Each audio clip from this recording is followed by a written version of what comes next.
और परमेश्वर से कहो, परमेश्वर मैं ये वचन सुनूं और जो कुछ मैं सुनूं वो मेरे अंदर जाए, मेरी आत्मा में बस जाए, मैं इसे भूलूं नहीं पर इस पर चलता रहूं और 100 गुना फलों को लेके आऊं। अपनी बाइबल को उठाओ और जिन लोगों के पास मेंबरशिप कार्ड नहीं है चर्च के, ये बड़ा इंपॉर्टेंट मैसेज है, मैं चाहता हूं मैं आत्मा में आपको दूं। इस कार्ड के बिना आपको बैप्टिज्म नहीं मिलेगा फ्यूचर में, तो आपका मेंबरशिप कार्ड होना चाहिए। और जब आप लंबे समय से चर्च आ रहे हैं तो ही आपको बैप्टिज्म मिलेगा। तो आप अपना कार्ड बनाना मत भूलें। अपने हाथों को उठाकर बाइबल को उठाओ और कहो, ये मेरा शुद्ध रहने का आधार है, मेरे चंगे रहने का आधार है। ऊंची आवाज में बात करो प्रभु से। वचन को सुनने के लिए तैयार हो? अपने हाथों को उठाकर बोलो, आज जो कुछ मैं सुनूंगा मैं आगे सुनाऊंगा, जो कुछ मैं सुनूंगा मैं उसका प्रचार करूंगा, प्रभु यीशु मसीह के सामर्थी नाम में। मंगलवार का हमने फास्ट रखा था। किसने रखा था मंगलवार का फास्ट?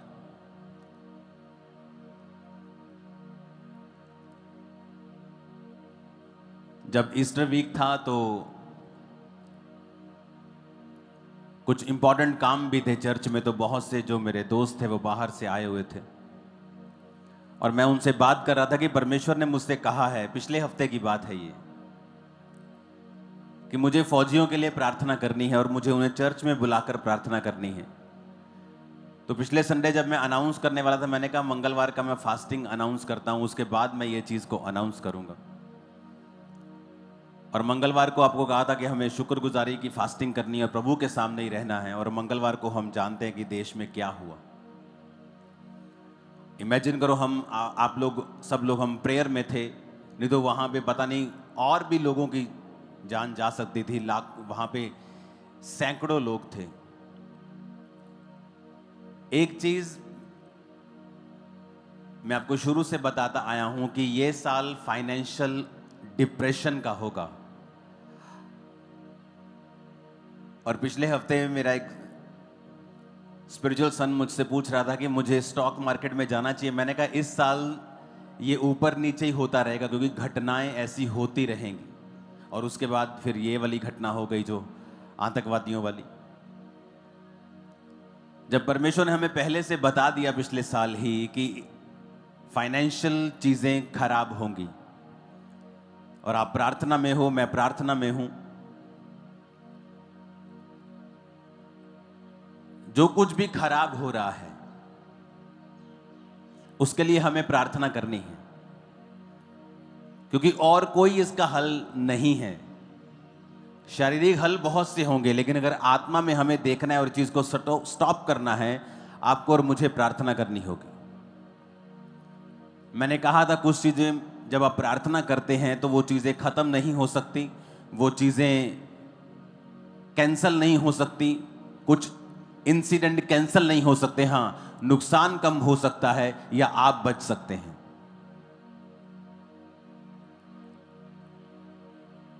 हालेलुया। एक क्रिश्चियन परिवार भी वहां पे था, और वो जब जा रहा था वहां पे, तो जिस ढाबे में वो खाना खा रहे थे उसने नमक ज्यादा डाल दिया।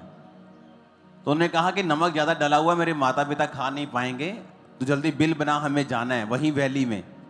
उन्होंने कहा नहीं, मैं तो जाने नहीं दूंगा तुझे। तो हम पूरा खाना खिला के दोबारा खाना बनाया, और उसमें वो लेट हो गए और 15 मिनट लेट पहुंचे वहां पे।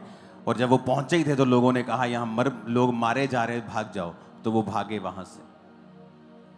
तो इस तरह की कितनी घटनाएं आपको मिलती हैं, और आपको ये चीजें इनकरेज करती हैं कि प्रार्थना करते रहिए, ताकि जो शैतान करना चाहता है वो ना हो या कम से कम हो। कितने मेरी बात को समझ रहे हैं? हालेलुया।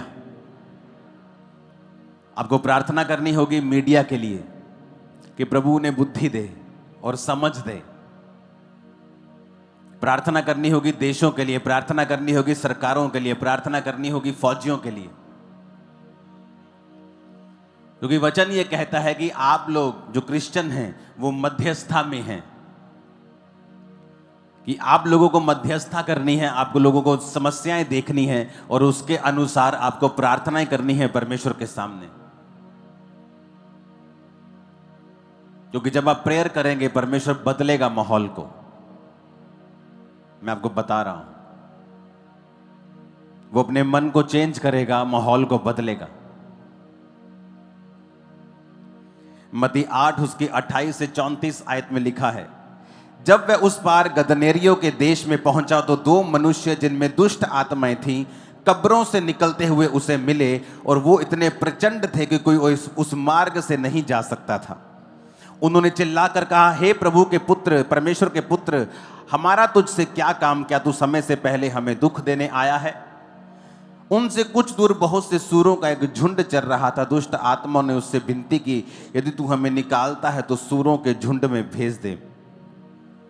अब यहां पर यह हमने बहुत बार वचन बहुत बार पढ़ा है, लेकिन अब जिस बात की मैं जिक्र करना चाहता हूं वो है कि जब वो गदनेरियों के देश में यीशु मसीह पहुंचे तो लिखा दो मनुष्य उन्हें वहां से मिले। वो इतने प्रचंड थे, यानी वो इतने अग्रेसिव थे वो दोनों। वचन में लिखा है कि उनको संगलों से, लोहे के संगलों से बांधा जाता था, वो संगल तोड़ देते थे, अपने आप को पत्थरों से घायल करते थे। वो इलाका उन्होंने पूरा आतंक से भरा हुआ था, कोई उस मार्ग से जा नहीं सकता था, चाहे वो मार्ग शॉर्टकट क्यों ना हो, चाहे वो व्यापारियों का मार्ग क्यों ना हो। कि अगर मुझे किराए पे एक ऑटो को फगवाड़ा भेजना है तो मुझे 700 रुपया किराया लगता है, लेकिन अगर रास्ता बंद कर दिया, जब मुझे घूम के जाना पड़े तो वही किराया फिर 1700 लगता है। तो जब शैतान आपकी लाइफ में या किसी की लाइफ में काम करता है तो वो सिर्फ उस व्यक्ति को नुकसान नहीं करता, उसके साथ साथ उस इलाके को भी नुकसान करता है, उन लोगों को भी नुकसान करता है। जब शैतान एक व्यक्ति की लाइफ में काम करता है, वो सिर्फ उसी की लाइफ में काम नहीं कर रहा, उसके परिवार की जाके हालत देखो क्या है, उसके रिश्तेदारों की भी हालत देखो, परिवार की हालत देखो, पत्नी की हालत देखो, पति की हालत देखो। आप देखो, जिसकी लाइफ में शैतान काम कर रहा है, सिर्फ उसी की लाइफ में नुकसान नहीं हो रहा, उसके परिवार की लाइफ में भी फाइनेंशियल नुकसान हो रहा है, शांति का नुकसान हो रहा है। और इसीलिए जब एक व्यक्ति चर्च में आता है और छुटकारा ग्रहण करता है, सबसे ज्यादा विरोध उसी व्यक्ति का या चर्च का होता है, क्योंकि शैतान को कभी भी छुटकारा पसंद नहीं है। क्योंकि शैतान ये बात जानता है कि ये छुटकारा सिर्फ इस व्यक्ति का नहीं होगा, ये छुटकारा इसकी फाइनेंशियल लाइफ का भी होगा। एक व्यक्ति अगर शराब पीता है तो कितने लाख रुपया, कितने हजारों रुपया वो एक साल में खराब करता है। अपनी फैमिली के साथ वो घूमने नहीं जाता क्योंकि हर समय उसके दिमाग में शराब है। शाम को वो अपने बच्चों के साथ नहीं बैठ पाता क्योंकि जैसी शाम का वो शाम होती है उसके दिमाग में शराब घूमती है। वो अपने बच्चों के साथ समय नहीं बिता पाता क्योंकि उसके शाम को उसके समय में शराब है। अपनी पत्नी के साथ बात नहीं करता क्योंकि शाम को उसको तलब लगती है और वो शराब पीने के लिए दौड़ता है। ये क्या है? ये बंधन है। और वचन में लिखा हुआ है कि जब परमेश्वर वहां छुड़ाने के लिए गए तो शैतान कहता तो समय से पहले मुझे दुख देने के लिए क्यों आया है? क्योंकि एक परिवार में अगर एक व्यक्ति भी शैतान के झांसे में है, बंधन में है, तो वो पूरे परिवार का भी उसमें नुकसान होता है। फाइनेंशियल नुकसान, इमोशनल नुकसान, सोशल नुकसान। ऐसे बहुत से परिवार हैं जहां पर रिश्ते नहीं हो पाते क्योंकि उनकी फैमिली का एक मेंबर शराबी है। आपको समझ आ रही मेरी बात ही कि नहीं? और इसीलिए जब चर्च में लोग आते हैं, जब चर्च में आप बोलते हो कि मैं चर्च में जा रहा हूं, सबसे ज्यादा विरोध चर्च का होता है। जबकि यह बात लाखों बार बताई गई और प्रूवन है कि बाइबल में एक भी बार ईसाई धर्म के नाम का जिक्र तक नहीं है। प्रभु यीशु मसीह धर्म बदलने नहीं, वो जीवन बदलने के लिए आए। अगर उन्होंने कहा होता कि हां धर्म बदलो, तो हमें फिर कहने में क्या प्रॉब्लम है? हम भी बाइबल पकड़ के कहते हैं कि हां सब यीशु मसीह ने कहा है धर्म बदल लो, तो हमें फिर क्या दिक्कत है? इसके लिए कोई परसिक्यूशन और भी फेस करना पड़ता तो हम करते, फिर क्या डर है किसी का? लेकिन शैतान इसीलिए विरोध करता है क्योंकि वो जानता है कि जब एक व्यक्ति चर्च में जाएगा और प्रभु उसे छुटकारा देगा तो वो ही नहीं छूटेगा, उसकी फाइनेंशियल लाइफ भी छूटेगी, उसका परिवार भी छूटेगा, उसके बच्चे भी छूटेंगे, उसका भाई भी छूटेगा, उसकी बहन भी छूटेगी, जहां वो रहता है वो मोहल्ला भी छूटेगा। उसे मालूम है। इसलिए जब आप शराब खाने में जाएंगे कोई आपका विरोध नहीं करेगा। आपकी फैमिली एक दो बार बोलेगी बेटा तू शराब मत पिया कर, एक दो बार बाप मार देगा, एक बार बड़ा भाई कुछ कह देगा। वैश्याओं के पास जाओगे तो आप कूल लगते हैं आजकल कि मेरा बेटा तो बड़ा जी फनी है जी, मेरा बेटा तो बड़ा जी ये तो बड़ा मस्खरी खोर है जी, वो नशा करता है तो कोई प्रॉब्लम नहीं है। वैश्याओं के पास लोग जाते हैं, कोई प्रॉब्लम नहीं है। लेकिन चर्च में ही ऐसा क्या है? आप कहीं और चले जाएं लोगों को प्रॉब्लम नहीं, लेकिन चर्च जाने में ही प्रॉब्लम क्यों है? क्योंकि शैतान को मालूम है कि उसको दुख देने के लिए सिर्फ प्रभु यीशु मसीह दे सकते हैं, उसको निकाल सिर्फ प्रभु यीशु मसीह सकते हैं, छुटकारा सिर्फ प्रभु यीशु मसीह। उसको मालूम है ये बात। वचन कहता है कोई उस मार्ग से नहीं जा सकता था, उस रास्ते से कोई नहीं जा सकता था। व्यापारी उस रास्ते से नहीं जा सकते थे, लोग उस रास्ते से नहीं जा सकते थे।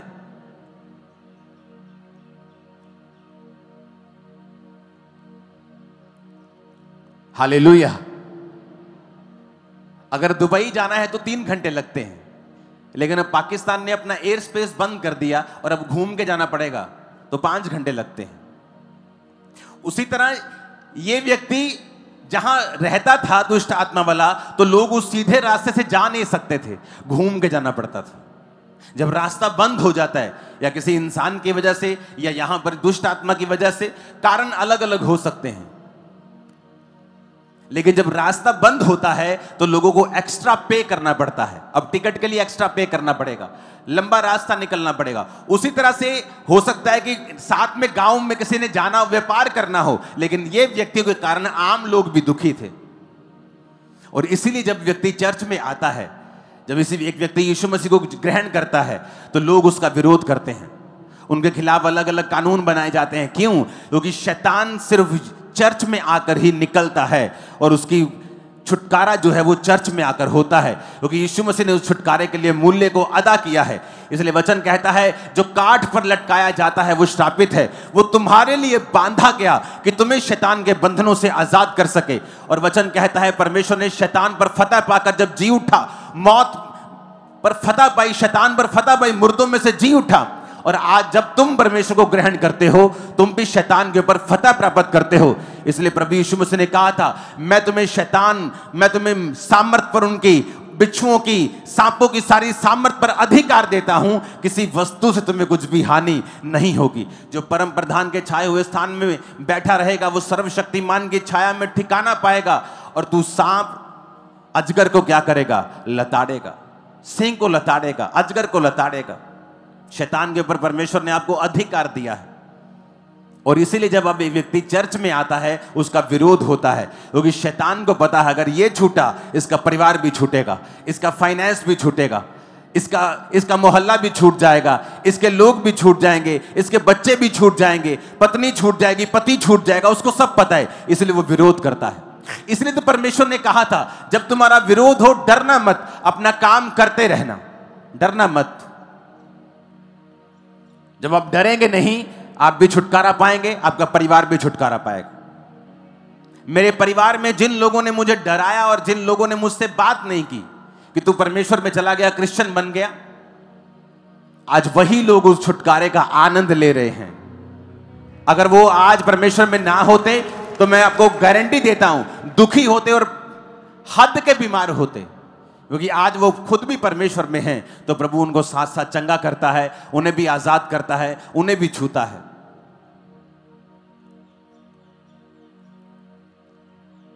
इन छुटकारों के हफ्तों में मेरा विश्वास है कि परमेश्वर आपके परिवारों को छुड़ाएगा, वो आपके फाइनेंस को भी छुड़ाएगा। इस डिलीवरेंस वीक्स में जो कुछ भी आपका बंधा हुआ है यीशु मसीह नासरी के नाम में वो छूटेगा। आमीन। ऊंचाई और आशीष आपकी होगी। हालेलुया। करना क्या है? आपको जीसस क्राइस्ट पे बिलीव करना है। जो कुछ परमेश्वर का वचन कहता है आपको उसे फॉलो करना है। आपको ये याद रखना है कि परमेश्वर ने अपने वचन को मुझे दिया है, मुझे उस वचन को पढ़ना है रोज, परमेश्वर के साथ एक समय को बिताना है रोज, और अपने छुटकारे को परमेश्वर से लेना है। आप छूटे, आपका परिवार भी छूटेगा, फाइनेंस भी छूटेगा। जब परमेश्वर ने इन लोगों को आजाद किया तो वो मार्ग भी आजाद हुआ, साथ में लोग भी आजाद हुए, साथ में उनके परिवार भी आजाद हुए, बहुत चीजें आजाद हुई। मल्टीपल डिलीवरेंस आपके परिवारों में और आपकी लाइफ में आता हुआ देख रहा हूं। आमीन। जितना ऊंचा ये ब्लेसिंग उतनी बड़ी है चर्च। Hallelujah, hallelujah. आपको यीशु मसीह के साथ अपने संबंधों को कायम करना है। इस बारे में मैं अब आपको टीचिंग दूंगा कि कैसे बाइबल के वचनों को आप अपने लिए जीवित कर सकते हो।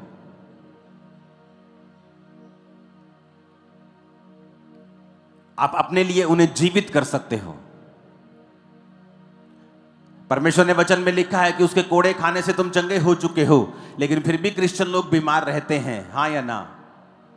बाइबल में लिखा है, इसका मतलब यह नहीं है कि आप बीमार नहीं होंगे अगर उसने कोड़े खाए हैं तो। लेकिन वचन में यह लिखा है कि तुम्हें विश्वास करना होगा, उस वचन को मुझे पर्सनलाइज करना होगा, अपना बनाना होगा, उस वचन के साथ मुझे प्रार्थना करनी होगी, उसे इंडिविजुअल लेना होगा, व्यक्तिगत रूप के ऊपर लेना होगा, तो परमेश्वर मुझे छुटकारा देगा। कितने लोग हैं जिनके बच्चे नशा करते हैं? आपने कौन से वचन के साथ कब प्रार्थना की है कि परमेश्वर आपके बच्चों को छुटकारा दे? किस वचन के साथ आपने प्रभु से फाइट की है? क्योंकि जब मैं डिप्रेशन में था और जब मैं परमेश्वर में आने के बाद और ज्यादा बीमार हो गया था, आपको यह बात शायद मालूम नहीं, बहुत कम लोगों को। 2004 में मैं प्रभु में आया और 5 में जिस कारण मैं परमेश्वर में आया था, मेरी हालत उससे भी ज्यादा खराब हो गई थी। लेकिन एक बात मैं समझ चुका था कि प्रभु यीशु मसीह जीवित परमेश्वर है। ये बात मुझे समझ आ गई थी क्योंकि मेरे सामने बीमार लोग आए और मेरे सामने वो हील हुए। ये भी नहीं कि बहुत भीड़ थी कि 80,000 लोग बैठे हैं, मालूम नहीं कि हील हुआ कि इनका बंदा है कि मेरा बंदा है। 30-35 लोग होते थे, सबके बारे में मालूम होता था कि ये जेन्युइन है, ये सब कुछ सही है। तो एक बात मेरे को पता चल गई थी कि परमेश्वर जीवित है। अगर मेरा हल हो सकता है तो प्रभु ही कर सकते हैं। लेकिन प्रार्थना मेरी कम थी, 15-20 मिनट की प्रार्थना मैं करता था, कभी एक बार कर ली, दिन में 2 बार कर ली। और एक वचन मेरे सामने आया था कि हे मेरे प्रिय भाइयों, हियाव बांधो, दृढ़ रहो, क्योंकि तुम जानते हो मसीह में की गई मेहनत व्यर्थ नहीं है। प्रभु के काम में बढ़ते जाओ, क्योंकि तुम जानते हो मसीह में की गई मेहनत व्यर्थ नहीं है। मुझे ऐसा लगा परमेश्वर ने मुझसे बात की है कि अगर मैं मेहनत करूंगा, अगर मैं प्रार्थना करूंगा तो मेरी व्यर्थ नहीं जाएगी। मैं मसीह में बहुत कुछ करके आया हूं, सब जगहें घूम के आया हूं, लेकिन मेरी मेहनत काम नहीं आई। लेकिन वचन ये कह रहा है, परमेश्वर कह रहा है कि मेरी मेहनत व्यर्थ नहीं जाएगी। उस बात ने मुझे अंदर से जगा दिया और मैंने 40 फास्टिंग करनी स्टार्ट कर दी। 40 रोजे खत्म होते थे, दूसरे खत्म, तीसरे, एक साल में 5-5 बार 40 रोजे रखे। और परमेश्वर ने उसी 2005 में उस डिप्रेशन से मुझे सदा के लिए आजाद कर दिया था। आज 20 साल हो चुके हैं आजाद हुए, और सुसाइड करने तक पहुंच गया था, लेकिन परमेश्वर के वचन ने मुझे संभाला। क्योंकि जब आप वचन पढ़ेंगे, आप वचन पढ़ेंगे, एक ना एक दिन कोई ना कोई वचन आपके दिल में घर कर जाएगा। आपको लगेगा परमेश्वर ने आज मुझे इस वचन के द्वारा छुआ है, ये वचन परमेश्वर मुझसे कह रहे हैं। और वही वचन के साथ आप प्रार्थना करने लगेंगे, उसी वचन के साथ अपनी जिंदगी गुजारने लगेंगे, और आप देखेंगे जल्दी छुटकारा आपकी लाइफ के अंदर होगा। आमीन। वो मार्ग भी छूटा, वो आदमी भी छूटा, उसका परिवार भी छूटा, उसका फाइनेंस भी छूटा, सब कुछ छूट गया। और छुड़ाया किसने? यीशु मसीह ने। तब यीशु मसीह शारीरिक रूप में थे, आज वो पवित्र आत्मा के रूप में चर्च में मौजूद हैं और अपने वचन के रूप में मौजूद हैं। आज आप यीशु मसीह को फॉलो कर सकते हो, उससे बात कर सकते हो, अगर आप रोज बाइबल के साथ अपने समय को बिताओ और मौका दो। बाइबल को टोटके की तरह इस्तेमाल मत करो, बाइबल को रोज पढ़ो, क्योंकि मेरी प्रॉब्लम अलग थी, आपकी अलग है। तो पता नहीं कौन सा वचन, जब आप बाइबल को रोज पढ़ेंगे, इसलिए कि आप परमेश्वर के साथ समय बिताना चाहते हैं और आप स्पिरिचुअल लाइफ को फॉलो करना चाहते हैं। आप देखना चाहते हैं कि बाइबल में क्या लिखा है, आपकी लाइफ में क्या कमी है, आप क्या करें। आपको बाइबल इसलिए पढ़नी है, और जब आप बाइबल पढ़ना स्टार्ट करते हैं, परमेश्वर आपके दिल से वचन के जरिए बात करता है। कोई ना कोई वचन ऐसा आएगा जो आपको छू देगा, और उसी वचन से आप प्रार्थना करना शुरू कर देंगे, फाइट करना शुरू कर देंगे। और वही छुटकारे का कारण हो जाएगा। और याद रखो, छुटकारा जरूरी है। मेरे परिवार में कुछ साल्वेशन तब हुई है जब मेरा छुटकारा हुआ है। उन्होंने मुझे देखा है कि अगर परमेश्वर इसको छू सकता है, इसे बदल सकता है, इसे सुधार सकता है, इसे ऊंचा कर सकता है, तो वो कुछ भी कर सकता है। ये मौका दे बाइबल को कि आप इसे रोज पढ़ें, कोई ना कोई वचन आपके दिल को छुए, वो आपके लिए रेमा वचन बन जाए। ऐसा वचन जो परमेश्वर ने खास आपसे कहा है, उसके अनुसार फिर अपने जीवन को आप बिताएं, उसके अनुसार प्रार्थना करें और छुटकारा आपकी लाइफ के अंदर प्रवेश करे और लाइफ फिर कभी भी सेम ना होगी। आमीन ऊंचे वाला चाहिए चर्च। मैंने कहा आमीन ऊंचे वाला चाहिए चर्च।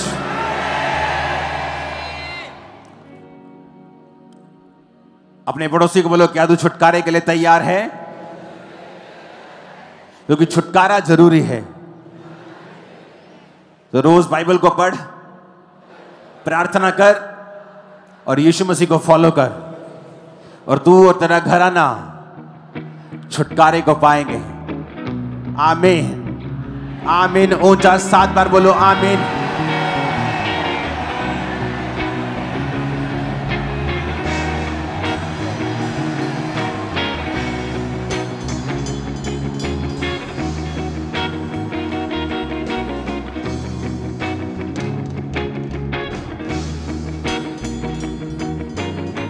प्रभु यीशु मसीह के सामर्थ्य नाम में हम मांगते हैं, आमीन। ऊंची आवाज में चर्च।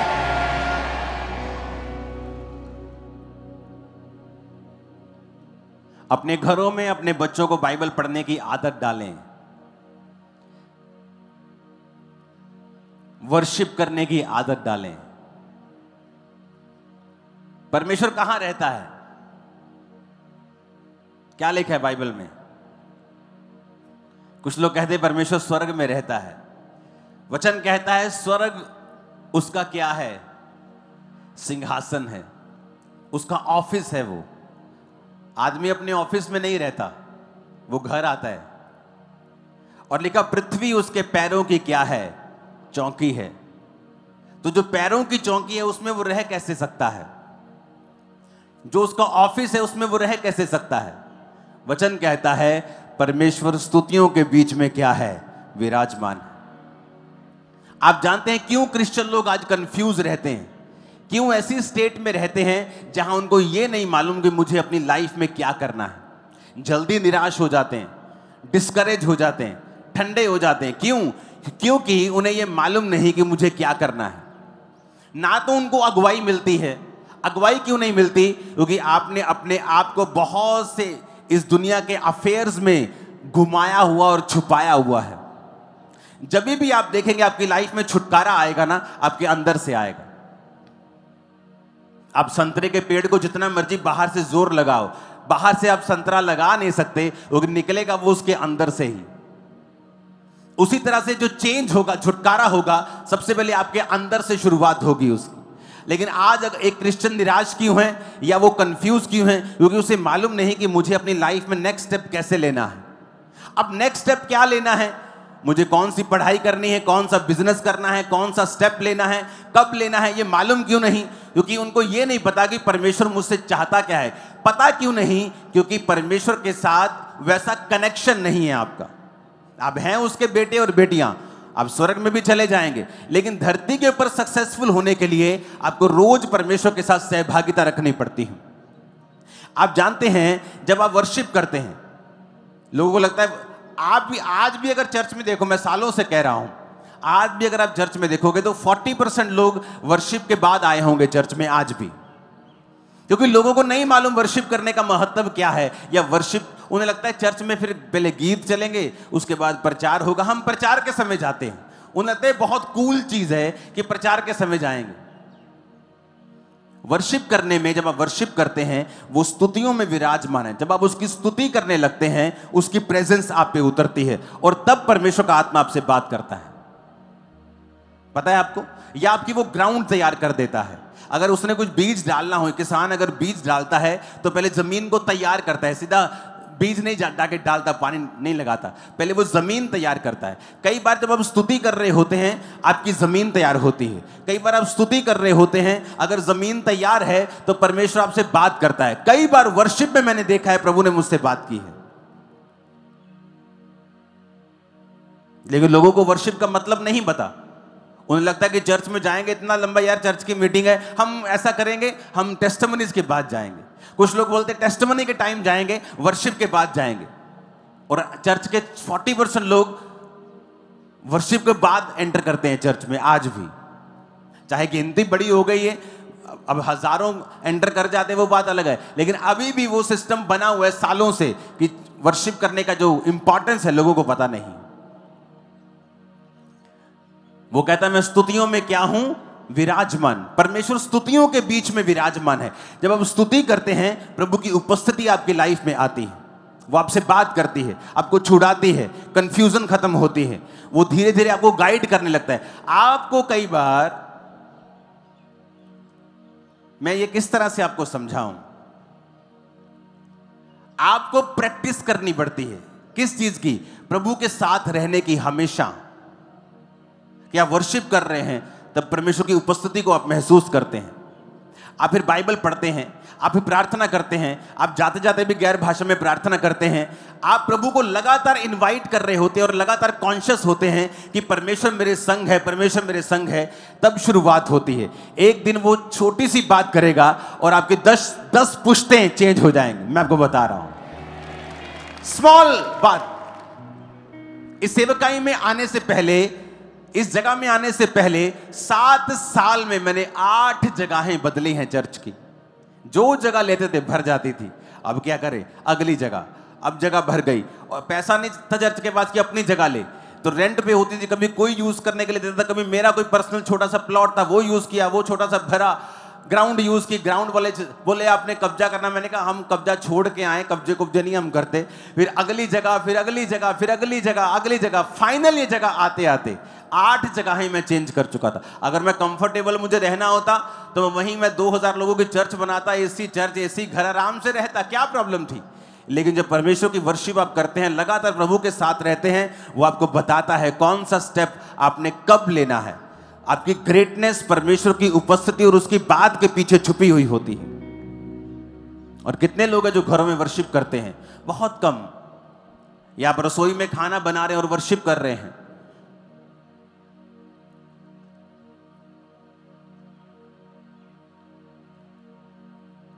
जब बाइबल के सामने हम जाते हैं, ऐसा लगता है कि पूरा फेस कालक से भरा हुआ है, क्योंकि वचन कहता है कि जो परमेश्वर का वचन है ना, वो मिरर है, वो आईना है। वो आईना दिखाता है कि तुम कहां स्टैंड करते हो।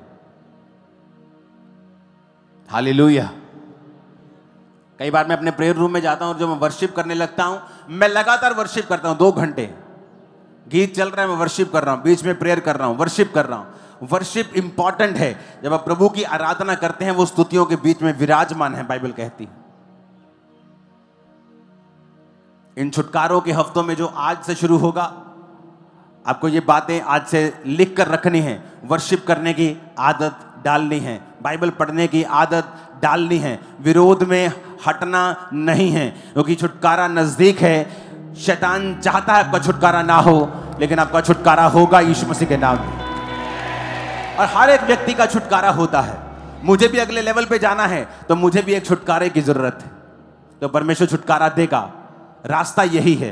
रास्ता वचन के बीच में से होकर जाता है, उसकी उपस्थिति के बीच में से होकर ही जाता है।